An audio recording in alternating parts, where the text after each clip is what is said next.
किछि घंटा वर्षार प्रभाव में बालेश्वर सहर में बन्यार भ्रम सृष्टि करिछि। सहर बालिया पोस्टर कॉलोनी अंचल में एकाधिक घरे पानी पशि जाइछि। दयनीय अवस्था बर्तमान लोक मैंने अच्छी रोसई घर बेडरूम ता सबू अंचल देखा कि पानी पशि जाइछि। सबू सामग्री बर्तमान उच्च स्थान में रखिंट आपन को देखा टीवी स्क्रीन विजुआल को देखु केमती अवस्था बर्तमान लोक मैंने अच्छी घरे पानी थिबारु वयस्क लोकंकु होटेल को स्थानांतरित करा जाइछि। तो आपण देखंतु एभळ भाव में लोक मैंने कोभଳି भाव अच्छी घरे चुली जलिनी होटेल ले खाद्य आसीबो एवं ये होची बालेश्वर में वर्षा जो एभଳି स्थिति देखा मिली लोक मैंने को हैरान भितर अच्छी हंतसंत होती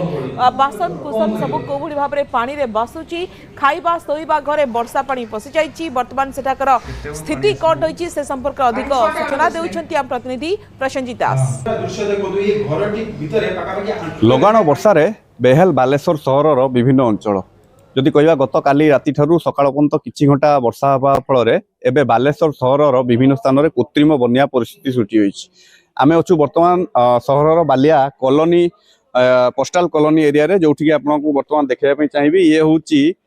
एकाधिक घर रहउछि। वर्तमान देखंतु ये सब बिल्डिंग बुडी जाइछि घर द्वार सब बुडी जावा सहित बाहर सब गाड़ी मोटर रहिछि ये दुकान घर मध्ये बुडी जाइछि। पाखापाखि वर्तमान 3 ରୁ 4 फुट उच्चर ए पोस्टल कॉलोनी अंचल एकाधिक घरे पानी जोठी कि वर्तमान यही पानी घेर में लोक मैंने यातायात कर फल वर्तमान छोट पिला वयस्क लोक मैंने असुविधार सम्मुखीन होती। देखु ये चित्र वर्तमान एमती परिस्थिति न देखिले विश्वास करहब नहीं। वर्तमान जो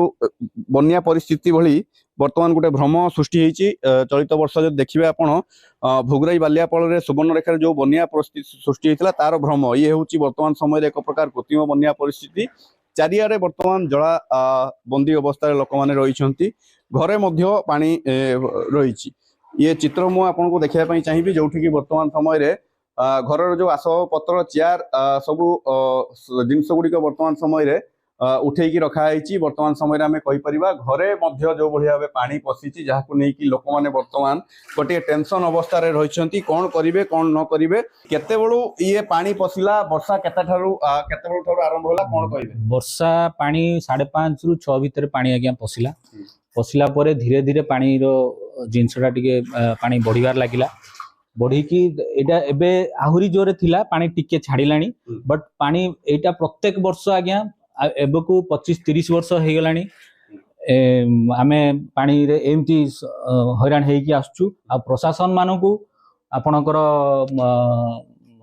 कलेक्टर सार को हो एमपी सार को हो एमएलए सार को हो लिखित आकार आमे देई सालु सेमाने किंतु एटी केही बुझु नाहंती। सबुठ इंपोर्टेंस हला मो बापा जने हार्ट पेशेंट आ माँ जने श्वासनली रोग आगे मो हाथ जो मेसीन टा अच्छी देखुवे आगे आकु नहीं कि गले मो माँ दिन को 4 थर श्वास रोग इनहलर नौचंदी मुआको नहीं गले से इनहलर नेबे आपण माने एथुर भाबुतिबे जदि गोटे लोक एठी हार्ट पेशेंट की श्वास रोग जदि लोक रहिले एठी से केमिति एठु जिवे एम्बुलेंस आज्ञा बाहरी परिबनी आसी परिबनी एठु बाहरु आसी परिबनी काहे ना पानी प्रबल तापरे आमे गाड़ी नहीं कि भी बाहर को जाई परिबु। ए जो कृत्रिम बन्या सृष्टि हेछि जल निष्कासन न होबारु तो घरे सबू सामग्री गुड़िक वर्तमान उच्च स्थान में रखाई। घरे चुली जली नहीं बाहर लोक जगिछंती तो परिवार लोकर वयस्क लोक थिबारु तांकु मध्य वर्तमान होटेल रे पो छाड़ी के आछंती छोट पिला मध्य वर्तमान खाई नाहंती होटेल रु आसिले खाइबे कौन एभली परिस्थिति ये जो तुहा को तुहा वर्षा तो केबे ये समस्यार समाधान हबो। अन्यपटे प्रशासनिक अधिकारी जनप्रतिनिधि कहउछंती डीपीआर प्रस्तुति हेछि खूब शीघ्र काम हबो तो ताकू नहीं कि आशा आशंकार लोक रही सार आप कौन कहे आप दीर्घ वर्ष हम रोच कि परिस्थिति एमती होता आज ना सब पानी वर्षा हेल्ले पानी किंतु गवर्नमेंट तार आज पर्यटन आसूसी देखुँ पानी छाड़ी आसो देखिए चलीगले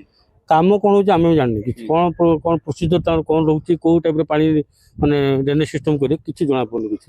कि लोग जो होम पाइप के लोग जो ड्रेन करेंगे कौन तार एपन कि आम जापारू जो नजर आसी नाड़ खोल देल देखा पानी जल जाम पाखापाखि आउरी 3 ରୁ 4 घंटा लागिबो ये जल निष्कासन होगा ये जो ड्रेनेज समस्या जो एभली परिस्थिति होइथिबा कथा लोक मध्य अभियोग करछंती किंतु जहाँ प्रभाव वर्तमान आज एभली परिस्थिति उपजिछि जहाको नै कि लोक माने नाही नथिबा असुविधार सम्मुखीन होउछंती। बालेश्वर बालियारू प्रसंजित दास न्यूज 18 ओडिया।